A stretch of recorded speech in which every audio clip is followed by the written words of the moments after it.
It's possible to be the strongest, healthiest version of you, even if you're in menopause. The key is understanding what's going on in your body so that you can supply it with the nutrients it needs in order to live and feel at its best. My name's Mandy. I'm a registered clinical nutritionist, and I work in the Body Reset program with a lot of women through perimenopause and into menopause. And I want to talk about this topic today because there's a couple of things that I see coming up on a regular basis. One, there's a lot of talk about perimenopause, those years leading up to menopause, and what we need to do to feel our best and balance our hormones and all of that in those years, and not a lot of talk about what happens post-menopause. What about all of the women that are past this and wanting to know what they need to do to look after their health and energy and feel amazing through that time as well? And the second part is there's a lot of myths that are out there that I hear, things like you can't build muscle after 60, or it's going to be harder to lose weight, or this is just you now, this is the new you, it's just aging and we just need to accept it. And I want to really dispel some of those myths and say they're just absolutely not true. My understanding of human biology and my experience seeing a lot of women go through this and actually build a whole lot of energy and strength and all of these beautiful things back is that you can feel your best at this age, and it's just a case of understanding what you need to do in order to get there. So if you're feeling kind of stuck in this, if you're confused, if you're not sure what's possible, or you're just feeling a little bit fed up with feeling sore or achy,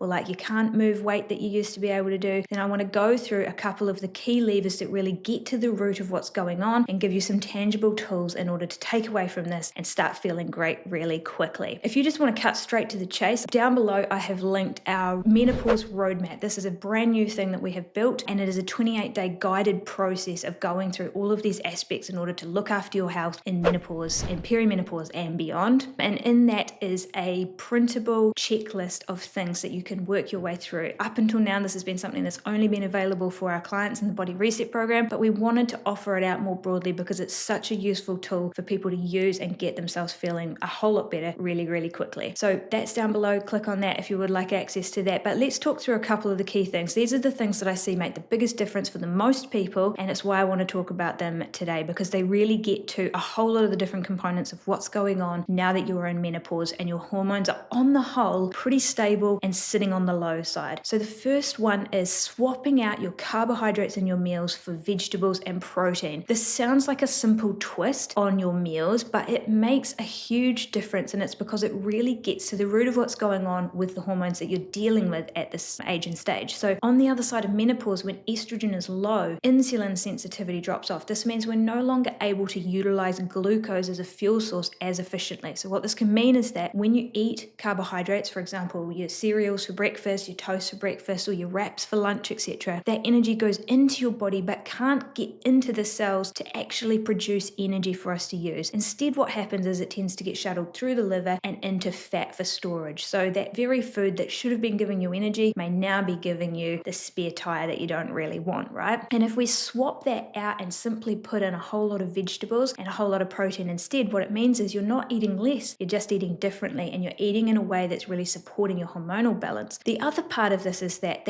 extra protein also has an effect. With estrogen is dropping, our muscle mass tends to decline with it. It's not as easy to hold on to and maintain our muscle mass, and our muscle mass is our metabolic currency. It basically determines how much we can eat and how much we can burn on a daily basis before excess is stored as fat. And so if that's dropping, the amount that we can eat before we gain weight is also steadily dropping. And so by putting in more protein, we can actually protect or go partway towards protecting some of that muscle mass to keep our energy intake and ability to consume a decent amount of food on the higher side rather than on the lower side. And this is good on the whole because it means that your energy is going to be better, you're going to feel better, you're going to want to move more, you're going to sleep better, and when you move more, you get, more, your joints are getting more blood flow, and things are just going to feel better on the whole. Which kind of leads me into the second point. So the first one is swap out your grain-based carbohydrates in particular for vegetables and protein. So what's this going to look like? This could look like swapping out your cereals or your toast for breakfast for something more like an omelette or maybe a protein smoothie with some berries in or something like that. Swapping out your salad wrap or your sandwiches for lunch for more vegetables, more protein. Simple shifts that make a really big difference to how you feel on a day-to-day basis. Which leads me to the second point, which is addressing your movement and moving intentionally and regularly. It's no longer enough to simply go for a walk on an occasion. I love walking and I'd never deter anyone from walking. And if walking is what you're doing, I absolutely want you to encourage you to keep doing more of that. But when it comes to menopause, there needs to be some intentionality around how we're moving in order to protect what we've got. We want to protect our joints, we want to protect our muscle mass, we want to protect our mobility and our balance. And this comes from actually protecting the movability and the functionality of our muscles. And protecting our muscles comes from contracting the muscles. So it's really important that with your movement, there is some sort of resistance activity going on there. And look, I've seen women who have never lifted a weight before be able to start getting into some weight training, getting into some strength training. And the shift that I see in them is just phenomenal because it impacts so many areas of their life. They start feeling better just mentally and physically. There's a greater confidence there. There's joint pain just disappears. They are able to maintain their weight without restricting their food. They're sleeping better. Their immune response is better. And it purely comes from contracting your muscles and getting some stimulus to your muscles. Your muscle is not an inert organ. It has a whole lot of functions beyond just keeping you upright and keeping you looking reasonable. And it's really, really important that we protect it in menopause in particular, because the hormones that once used to do that are no longer there. So where estrogen and testosterone and all that used to do that for us, we can now do it with movement and with protein. So these are the two levers that I want to talk about today. Swapping out your carbs so that you can focus on vegetables and protein instead, keeping those blood sugars more stable, keeping your energy more stable, and avoiding storing excess glucose as fat, and then putting in some intentional resistance training into your day. A couple of times a week is a really, really good start. Keep your walks in, but put some resistance work in there as well. Even if it starts with body weight stuff at home while you get into it, something is better than nothing, and you can build on that from there. I mentioned our menopause roadmap earlier, and I just want to reiterate that again. If this has sparked a chord with you and you actually want to enjoy the second half of your life feeling awesome, feeling amazing, feeling full of energy and not being held back by your body or your hormones or these preconceived ideas that it's just aging and it's just how we've got to feel now, then click on the link and go through that, because there's so much in it that could literally change your life if you put it into action today. And you can always reach out to us if you've got questions and you'd like to work with us one-on-one, or see if working with us would be something for you. Click on the link and hopefully there's something useful that you took away from this today, and we'll see you next time.